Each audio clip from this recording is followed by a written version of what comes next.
What I eat each week to avoid acne is actually so much simpler than I ever expected, but it took me a long time to figure it out. Years ago, I used to struggle with really deep, painful cystic acne, and no matter what I tried, nothing seemed to truly fix it long term. It was frustrating, confusing, and really discouraging. But once I started focusing on a few consistent foods consistently, something shifted in a way I hadn't experienced before. And one of the biggest things I learned along the way is something that most people don't even think about when it comes to skin, and I'll share that as we go.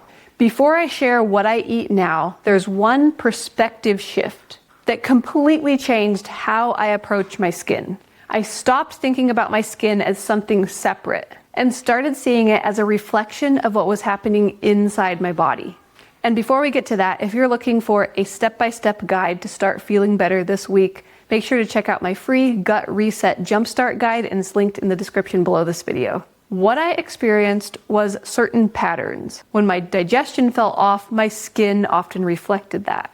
And when my body felt more supported and balanced, my skin looked better too. Realizing that was a big turning point for me. And once I started looking at things this way, the foods that I chose began to change naturally. And interestingly, one category of food ended up making a bigger difference than I expected. Sometimes shifting how you look at something can completely change what you do next. One of the main things that I eat each week is soups and stews made with meat stock. These are simple meals made with meat stock from grass-fed meaty bones, soft-cooked vegetables, herbs, good mineral salt. I usually make things like a chicken soup, a beef stew, or a lamb stew. They're simple, nourishing, and they're so easy to put together. Meat stock contains nutrients like collagen and amino acids that comes from the bones and meat. These types of nutrients not only help to seal leaky gut and help digestion be healthier on the inside, but they also help when the skin needs to repair itself on the outside. And when food starts being digested properly, when the gut is no longer leaky, that can directly impact how clear the skin is.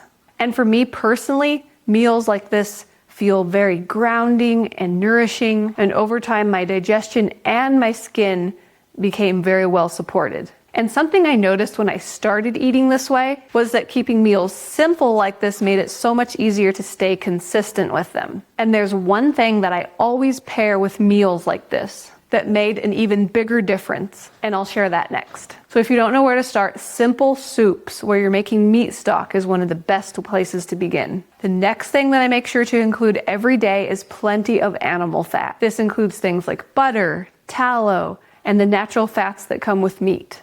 And before we get to that, if you would like to start making some easy food swaps that reduce inflammation, cravings, and brain fog, make sure to check out my Easy Real Food Swaps guide. It's linked down in the description below this video. For a long time, years ago, I used to avoid extra animal fat because I thought it was healthier. But once I switched that thinking and started adding plenty of animal fats to my meals, everything felt different in a really good way. My meals became very satisfying, my energy felt very steady, and overall my body felt very well supported. And interestingly, adding fat didn't just change how I felt day to day, it also seemed to support something deeper in my body that I hadn't really thought about before. But it ended up being a really important piece of the puzzle. And this piece was liver support. Liver health can be tied very closely to things like hormone balance. And for a lot of people, hormone imbalance can show up in people like different skin issues, including acne and the deep cystic acne. The body uses extra fat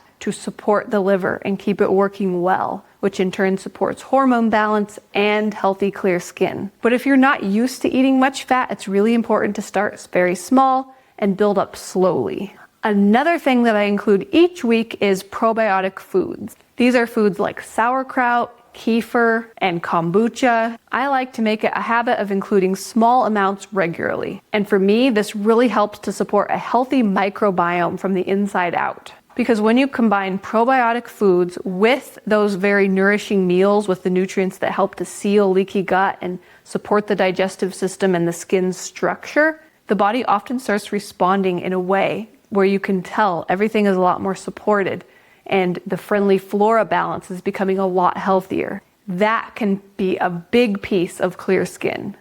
because the microbiome is based in our gut, but it influences everywhere else in our body as well. But there's another layer to this that I didn't fully understand at first, and it ended up being one of the biggest pieces. For anybody who is new to probiotic foods, it's really important to start small and then just consistently increase and include them. The final foods that I include each week are ones that support the liver. For me, this includes organ meats, especially liver, beets in meals, either cooked or raw, beet kvass, which is a traditional probiotic beverage made with beets, and continuing to include enough fat, like I mentioned before. Organ meats are incredibly nutrient dense. There's a reason why they're called nature's multivitamin, and I like to include them regularly. They make a huge difference in how I feel. You haven't felt good energy until you've had a meal with liver in it. There's also that traditional idea that like supports like. And for me, including liver on a regular basis really feels like a very helpful support for my liver. Beets and beet kvass are also something that I include regularly. Beets contain a lot of compounds that are very supportive for the liver and gallbladder, really help support a healthy detox system, and beet kvass has traditionally been used as a very powerful liver tonic. And again, supporting the liver can really help support the body in so many other ways, including healthy hormone balance, healthy detox, and healthy skin. Over time, as I focused on these foods consistently, my skin became completely clear and stayed that way. And again, this is just my personal experience, but I've also seen it in many others that I work with, and it has been a huge shift. And when I look back, it wasn't just one single food. It was the combination of all of these done consistently over time that made the difference. And you don't need to start with everything all at once either. You can start with just one or two things and then build from there. So if you're struggling with acne, it might be worth focusing on how your body responds when you nourish it more consistently. And you don't need complicated routines, just simple foods repeated over time. And sometimes those simple habits and shifts can lead to changes that you didn't expect. And if you would like a shopping list for better digestion, hormones, and mood, make sure to check out my Real Food for Real Results shopping list. It's completely free and linked down in the description below this video, along with my Gut Reset Jumpstart Guide and my free, easy Real Food Swaps Guide. Now that you know what I eat each week to avoid acne, you might be wondering what to eat each week to avoid inflammation. But how do you do that? It all starts by watching this video here next, because when you pair what you just learned with what you're about to learn there, it is so much more powerful. Thank you so much for watching, and I'll see you in the next video. Bye.